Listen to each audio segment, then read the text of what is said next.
बंधुगण आज हेउछि शुक्रवार एप्रिल 23 तारीख। आज भिडियो रे आमे जानिबा प्रथमे संपूर्ण राशिफल, स्वास्थ्य, क्यारियर, धन और प्रेम विषय रे। किंतु गोटे कथा मन रखंतु, चैनल को सब्सक्राइब कर दियंतु और वीडियो को लाइक कर दियंतु।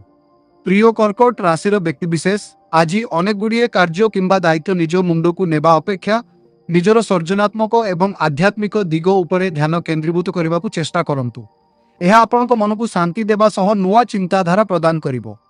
जीवन में संतुलन बजाय रखिबा पाई आज आपण को धैर्यर सह काम करने को पड़िबो।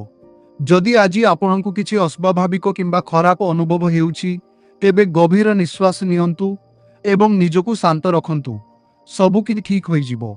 यह सत जे सबु जिनिस आपण को खुशी देई न पारे, किंतु जदि आपण निज जीवन को सामग्रिक भावे देखिबे तेबे अनुभव करिवे जे यह वास्तव में अति चमत्कार। आज आपणक पाखकू एमिति किछि आकर्षणीय खबर आसी पारे जहा आपणक मनरु समस्त चिंता दूर करिदेबो। हुए तो यही खुशी पाई एक छोट पार्टीर मध्य आयोजन होई पारे। दिनर शेष भाग को एवं आसंता काली आपण निजको अधिक हालुका अनुभव करिवे, विशेष करी जदि आपण सेही जिनिस गुड़िक उपरे ध्यान दियंती जहा आपणक नियंत्रण रे अछि। अजथा चिंता छाड़ी निज काम मन दियंतु। आजिर यही सकारात्मक मनोभाव आपणक जीवनर प्रतिटी मुहूर्त को उपभोग करने को शक्ति देव। मन रखंतु, आपणक भितर थिबा शांति ही आपणकर सबुठारु बड़ सफलता। निज उपरे विश्वास रखंतु एवं आगकू बढ़ंतु। प्रथमे स्वास्थ्य राशिफल आजिर किपरि जीव आसंतु जानिबा।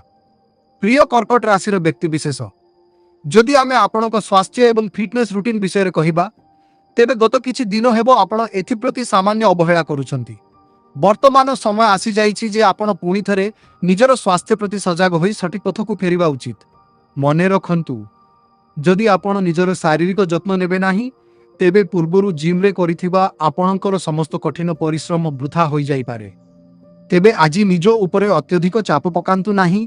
जदि आपण हठात निजको बहुत कष्ट देबाकू चेष्टा करिवे तेबे यह आपणकर कार्य करिवार उत्साह बा मोटिवेशन को कमाई देई पारे। तेणु धीरे धीरे एवं संतुलित भावे निजर व्यायाम आरंभ करंतु। शरीर को सुस्थ रखिबा पाई श्रृंखलित जीवनशैली अति जरूरी। आज ठारू एक छोट पदक्षेप नियंतु एवं निज स्वास्थ्य प्रति प्रतिबद्ध रुहंतु। आपणकर एही सचेतनता आपणको दीर्घ समय पाई शक्तिशाली एवं रोगमुक्त रखिबारे साहाय्य करिवो। आत्मविश्वासर सह निजर फिटनेस यात्रा पुणी आरंभ करंतु। क्यारियर राशिफल विषय रे आसंतु आलोचना करिबा। कर्म क्षेत्र में आज कर्कट राशि व्यक्ति मानक पई सबुकिछि अत्यंत सहज एवं सुरुखुरु रे संपन्न हेबो। आपणकर दीर्घ दिनरु पड़ी रहिथिबा समस्त बाकी कार्य को आज आपण सफलतार सह शेष करने को सक्षम हेबे। आपणकर कार्यदक्षता देखि आपणकर बॉस किंबा उपरिस्थ अधिकारी आपणक उपरे प्रसन्न होई पारंती एवं आपणको कोनोसी एक गुरुत्वपूर्ण प्रकल्प बा दायित्व अर्पण करि पारंती। यह आपणक क्यारियर पई एक बड़ सुजोग साब्यस्त हेबो। अन्य पक्षरे शिक्षार्थी बा छात्र छात्री मानक पई आजिर दिनटी कठिन परिश्रमर संकेत देउछि। आगको आसुथिबा परीक्षा रे भलो ग्रेड बा सफलता पाइबा पई आपणको निज पाठ पढ़ारे अधिक ध्यान एवं एकाग्रता रखिबाकू पड़िबो। आजिर परिश्रम ही आपणको भविष्यत रे एक उज्जवल सफलता प्रदान करिवो। कार्य क्षेत्र हेउ किंबा शिक्षा क्षेत्र निजर सर्वोत्तम प्रदर्शन करिबाकू प्रयास करंतु।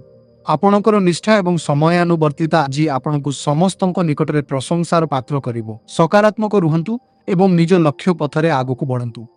एबे धन राशिफल कौन कहूछि आसंतु जानिबा।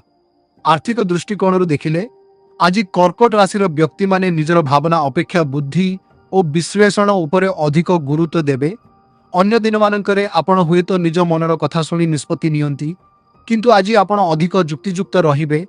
जदि कोनोसी निवेशर अंक बा हिसाब सठिक मिलु नाही तेबे कोनोसी प्रकार भाव प्रवणता आपणको टंका खर्च करिबा पाही प्रभावित करि पारिबो नाही। प्रिय कर्कट राशिर बंधु, जदि आपणकर इच्छा नाही तेबे कोनोसी व्यक्तिंकर लंबा चौड़ा व्यवसायिक प्रस्ताव बा पिच सुनिबा आवश्यक नाही। आज पाई सबुठारु भलो परामर्श हेउछि सुरक्षित रुहंतु एवं अजथा खर्च नकरी टंका संचय करंतु।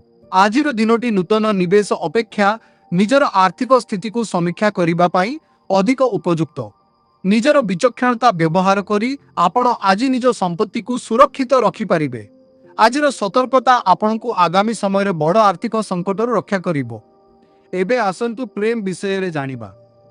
प्रेम एवं संपर्क क्षेत्र रे ଆଜିର ଗ୍ରହମାନଙ୍କର ସ୍ଥିତି ଆପଣଙ୍କ ପାଇଁ ଏକ ସକାରାତ୍ମକ ଆଶାର କିରଣ ନେଇ ଆସିଛି।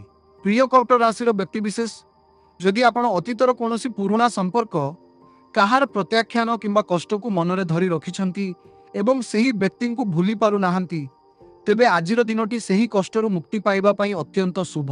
ଆଜିର ସକାରାତ୍ମକ ଶକ୍ତି ଆପଣଙ୍କ ହୃଦୟରେ ଜମି ରହିଥିବା କୋହକୁ ତରଳାଇ ଦେବ ଏବଂ ମାନସିକ ଚାପକୁ ଦୂର କରିବ। ଆଜି ଏକ ଅତ୍ୟନ୍ତ ସୁଖଦ ସାକ୍ଷାତକାର ବା ଅନୁଭୂତି ଆପଣଙ୍କ ସାମ୍ନାକୁ ଆସିପାରେ, ଯାହା ଆପଣଙ୍କୁ ଅତୀତର ଦୁଃଖଦ ସ୍ମୃତିରେ ବୁଡ଼ି ରହିବା ପରିବର୍ତ୍ତେ ଭବିଷ୍ୟତ ବିଷୟରେ ଚିନ୍ତା କରିବାକୁ ପ୍ରେରଣା ଦେବ। ଆପଣ ଅନୁଭବ କରିବେ ଯେ ଜୀବନ ଆହୁରି ସୁନ୍ଦର ଏବଂ ଆଗକୁ ଅନେକ ନୂତନ ସମ୍ଭାବନା ଅପେକ୍ଷା କରିଛି। ଆଜି ନିଜ ମନକୁ ଖୋଲା ରଖନ୍ତୁ ଏବଂ ନୂତନ ସମ୍ପର୍କ ବା ବନ୍ଧୁତାକୁ ସ୍ୱାଗତ କରନ୍ତୁ। ଭାଗ୍ୟ ଆପଣଙ୍କୁ ପୁଣିଥରେ ଖୁସି ହେବାର ସୁଯୋଗ ଦେଉଛି। ଅତୀତର ବୋଝକୁ ଫିଙ୍ଗି ଦେଇ ଆତ୍ମବିଶ୍ୱାସର ସହ ଆଗକୁ ବଢ଼ନ୍ତୁ। ଆଜିର ଏହି ମଧୁର ଅନୁଭୂତି ଆପଣଙ୍କ ଜୀବନରେ ଏକ ନୂତନ ସକାଳ ନେଇ ଆସିବ। ନିଜ ଉପରେ ଭରସା ରଖନ୍ତୁ, ସବୁକିଛି ମଙ୍ଗଳମୟ ହେବ।